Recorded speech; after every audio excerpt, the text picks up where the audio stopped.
everyone, it's Coram and Ed Carson here with a look at the market for Tuesday, October 17th, where we saw the indexes come off of weak levels to open the day, but we're still stuck in a trading range, Ed. Yeah, I want to take a look at a few stocks that are doing pretty well, but we are still in that range. Fair Isaac, Super Microcomputer, and DraftKings. Okay, we'll take a look at those three stocks, but first let's analyze the major indexes. The Nasdaq today closing down just 0.25%, while the S&P was essentially flat on the day, just fractionally lower. The Dow going green on the day by session's close, fractionally higher. But the story underneath the surface today, small caps leading the Russell up 1.2%. So we'll take that. But we're definitely not out of the woods here yet, Ed. Yeah, I mean, we really haven't, not a whole lot has really changed this week. Monday and Tuesday are both still both traded within Friday's action. We're sort of trading right around the 50-day line, so we need to get above Thursday's high. There's also a downtrend line. There's a lot of reasons why you think, okay, you get above that, we'd be decisively above the 50-day line. You can see a lot of stocks setting up in handles or handle-like formations. If the Nasdaq could punch above that level, you could imagine a lot of buying opportunities appearing, but we're not there yet. And so you can't assume that's going to happen. We could come back down or we could go sideways for a while. Exactly. So Monday's bar there. So step one, get above the 50-day line, but it really is that 10-12 high that we want to see. As you mentioned, we can also draw a trend line from that level. And then to the downside, Ed, I mean, it doesn't seem like it would take much to break below the 1013 low, where IBD made a call to reduce exposure. Yeah, and so exactly right. And the Qs actually, briefly got underneath there today, because obviously there's a lot of news. I mean, NVIDIA was one reason why we were down. And that one came off lows, but still was a pretty big loss. We had some news about Israel, and there's been lots of headlines there. And so I wouldn't, there's still no speaker in the House of Representatives, and Treasury yields were spiking. But the S&P 500 looks fairly similar. It looked like it was going to make a move after rebounding from the 21-day line. It looked like it got above short-term highs intraday. Looked like it was making a move toward the 50-day line. So again, if we get above the 10-12 high on the Nasdaq, we almost certainly would see the S&P getting above the 50-day line. Maybe not decisively, but you see that happening, and all of a sudden it's like, okay, we have momentum. But as you said with the Nasdaq, it wouldn't take much for us to go undercutting these recent lows just the last few days and start signaling more trouble for the market rally. Right. And we're going to see more big earnings reports come in. So investors will definitely be reacting to those. That could have an impact on the market as well. So the bulls definitely want that as the catalyst, but in the way, potentially here is a spiking 10-year yield, Ed, which we know if we take a step back, this is not favorable for growth stocks. Yeah, and the relationship between stocks and yields have broken down a little bit the last few days because of some of the stuff with Israel and Hamas, but it's still very much there. And not only are we close to that 16-year high, but from a perspective of trading during the market hours, this was a 16-year high today, because when we hit 4.89%, it was actually right after the jobs report before the stock market opened. So the stock market has never experienced these kind of yields since 2007. In any case, very high. It's tough to fight that. It's been relentless on a weekly, on a monthly basis kind of thing. Need that to stop. Maybe we can stabilize and then just come to terms with the higher yield, because we're not going back to the super low rates that we had seen for many, many years. But we've got to calm down on that side to see the market really make a big advance.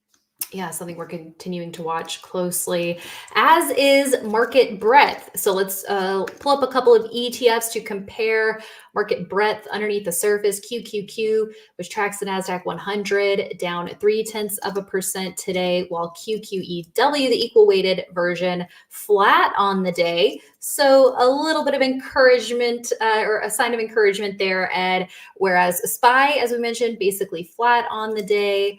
RSP positive by 0.5%. So maybe a little bit more participation out there. What do you think?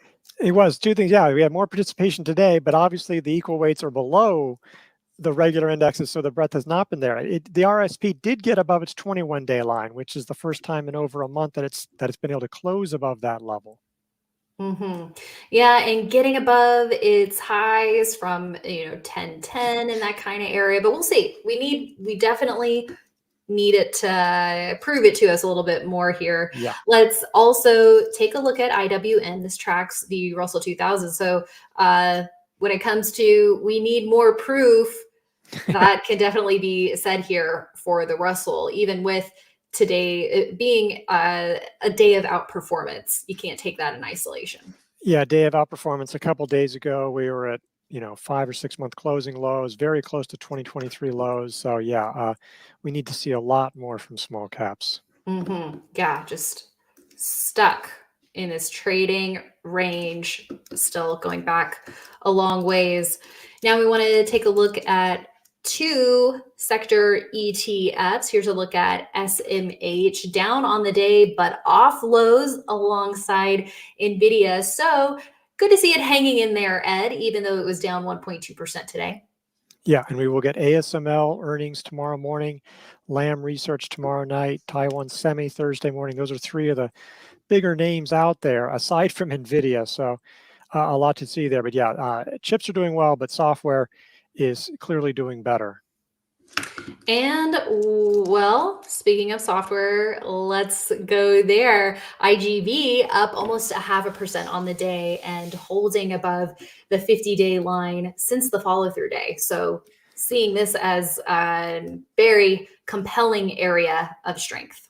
This might be something that investors could consider doing, because one reason I was thinking, hey, I was going to do this stock or this stock, this software stock to show today, but they all tend to have earnings in the next week or so. So I was like, I felt a little nervous about, touting these stocks that have such big news ahead of it. So if you want to play software, this is one area you could do it. I mean, it doesn't mean you're immune. If Microsoft and ServiceNow tank next week, this is going to have a tough time, but there's a little bit of insulation in that regard. So it's just one way you could play it, given the earnings are coming up on so many of these names. Yeah, because this can move. I mean, this can move. This can be a trending ETF. So that is one way to do it, like you said. Okay, well, let's take a look at FICO. How does this one score in your view, Ed?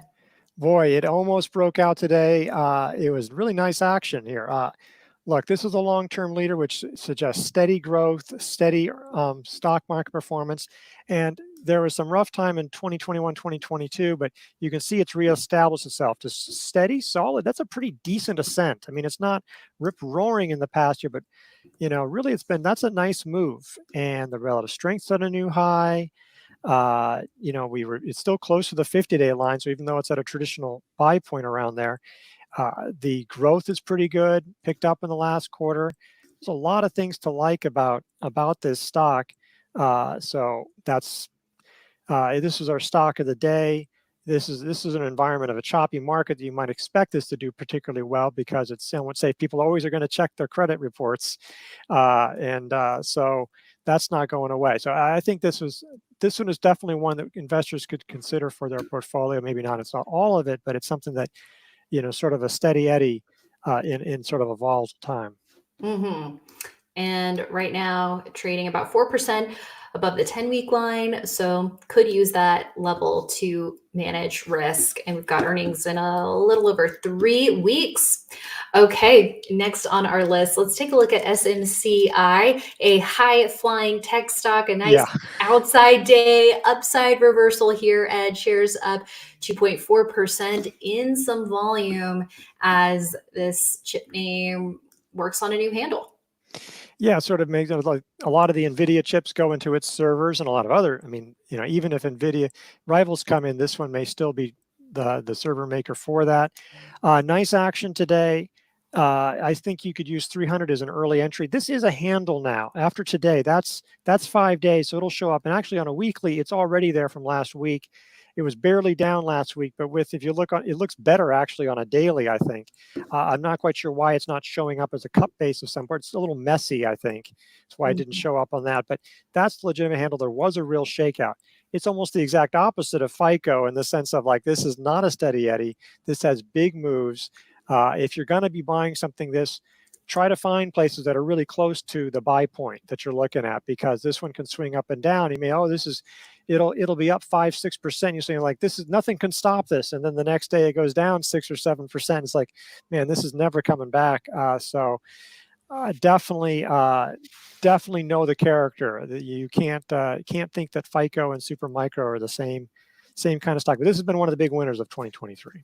Yeah, exactly. And in addition to looking for those buy points close to moving averages, another risk management lever you can pull is coupling that with going in with a smaller position size to withstand potential big swings that we know that this stock can definitely make.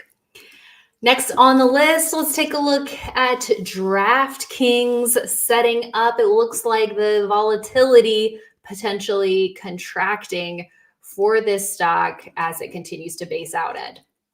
Yeah, that trend line could work. Oh, yeah, right. You've got the trend line from that top. Never mind.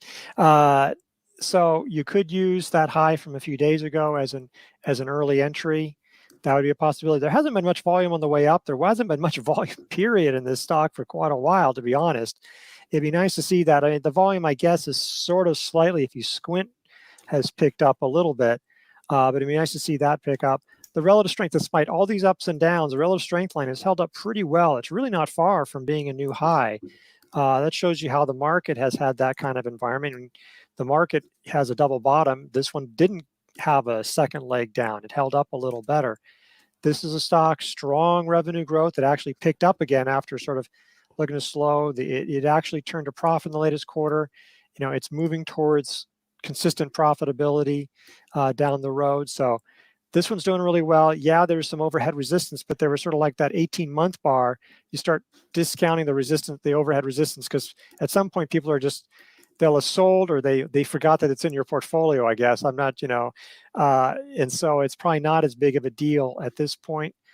Still something to consider, but yeah, there's a lot of strong growth on this name. And when a lot of other gaming stocks aren't doing well, this one seems to really knows what it's doing right now.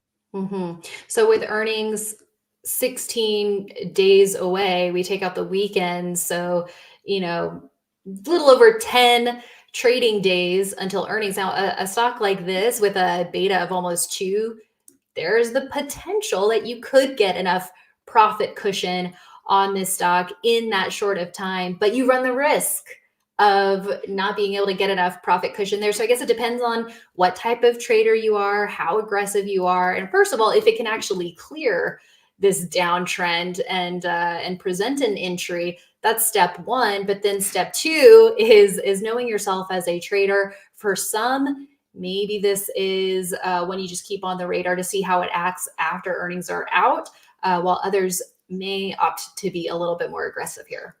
Yeah, and you can do an option. I mean, I haven't looked at the options for this, but as you say, it's such a high beta stock, you could expect a big move on earnings. And so I would expect it to be relatively pricey. So you could look to see if there's something slightly out of the money that could work. But yeah, this one may be one that you just watch and see how it reacts to earnings. Mm-hmm. Yeah, that's a good point, because I mean, this is a $30 stock. It's not like this is a $1,000 stock. So that helps with the economics of the options contracts there. Ed, thanks so much for breaking this down today. And thanks so much, everyone, for tuning in. That's it from us, but we will be back with more tomorrow morning on IBD Live. And we hope everyone joins us, investors.com/IBD Live, for all the fun. We'll see you there in the morning, and we'll also see you right back here tomorrow at the close.